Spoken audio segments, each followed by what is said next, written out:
Hey everybody, welcome to the It Moms channel on Parents TV. I'm your host, Rene Syler. What a great time of year. Time to get the kids out of the house and send them back to school.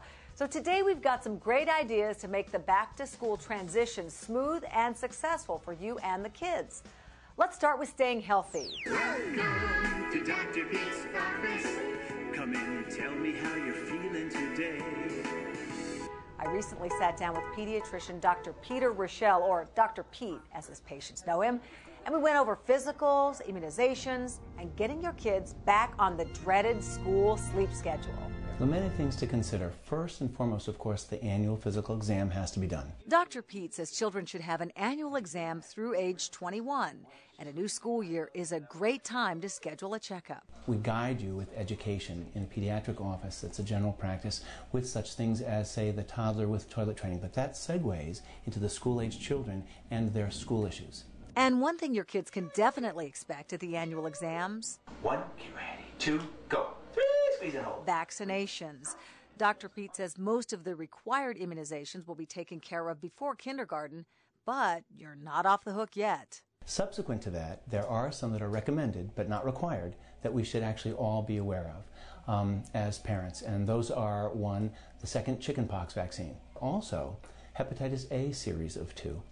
And thirdly, the Gardasil, which has been on the news of late to protect young women, middle school and high school age, from HPV, human papillomavirus. Gardasil is still pretty controversial, so talk to your doctor to see if it's right for your daughter. One other vaccine that some doctors recommend is the Tdap. It can ward off whooping cough. There have been some outbreaks, and you could really be hacking for 3 months straight. While your kids may be dreading the vaccines, one issue that strikes fear into the hearts of many mothers is getting their kids up for school. Dr. Pete says your best bet is to start right now. They need a warning for that. They need a warning. So you need to set them up, and even 15 to 20 minutes per evening to go backwards, to get back to that baseline. And as we all know, the brain will function more. You can appeal to them intellectually. Maybe, perhaps. The brain. Or you can bribe them. This works. But really, start putting them to bed a little earlier now. It will help when school starts.